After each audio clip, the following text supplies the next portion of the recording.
10 தோல்வி பழனிசாமி அவர்கள் நம்ம அரசு செஞ்சிட்டு இருக்கக்கூடிய திட்டங்களை காப்பி அடிச்ச புதிய வாக்குறுதிகள் அள்ளி வீசிட்டு இருக்காரு. இப்போ அவர் ஆட்சிக்கு வர போறது இல்லை, அது வேறு விஷயம்.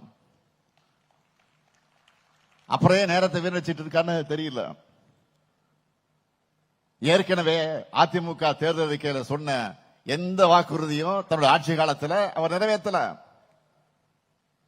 2011 அதிமுக தேர்தல் அறிக்கையில என்ன சொன்னாங்க தெரியுமா? 2011 சென்னை முதல் கன்னியாகுமரி வரை கடலோர சாலை திட்டம்னு சொன்னாங்க, செஞ்சாங்களா? தென் தமிழ்நாட்டில் ஏரோ பார்க்னு சொன்னாங்களே, செஞ்சாங்களா? 58 வயசு மேற்பட்டவங்களுக்கெல்லாம் இலவச பஸ் பாஸ்னு சொன்னாங்க, அதை பத்தி வாயை திறக்காதவங்க தான் இப்போ அடுத்த செட் பொய்ய வாக்குறுதியை வழங்கியிருக்காங்க. 2016 அதிமுக தேர்தல் அறிக்கையில சொன்னதாவது பழனிசாமி அவர்களுக்கு நினைவில் இருக்கா? அனைத்து ரேஷன் அட்டைதாரர்களுக்கும் செல்போன் வழங்கப்படும் சொன்னீங்களே, எங்க அந்த போன்?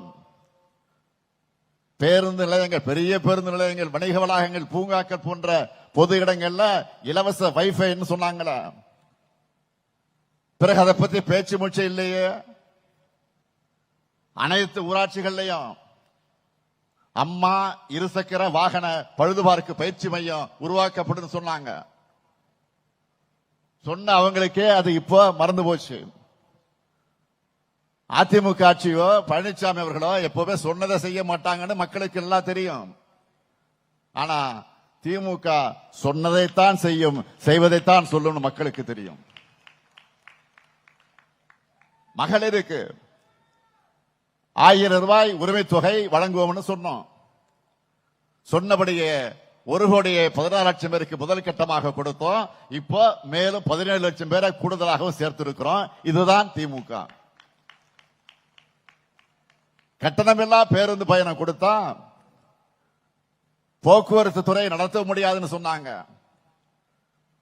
ஆனா ஆட்சிக்கு வந்ததும் நான் போட்ட முதல் கையெழுத்து விடியல் பயணம் திட்டத்துக்கு தான். இதனால மாதந்தோறும் 1000 ரூபாய் பெண்களுக்கு மிச்சமாகுது. அதே நேரத்தில் போக்குவரத்து துறையும் புதிய பேருந்துகள் நவீன வசதிகளை மேம்படுத்தி இருக்கிறோம். இந்த 7 ஆண்டு காலத்தில், இந்த 5 ஆண்டு காலத்தில் 7250 பேருந்துகள் புதுசா வாங்கி இன்றைக்கு ஓடிக்கொண்டிருக்கிறது.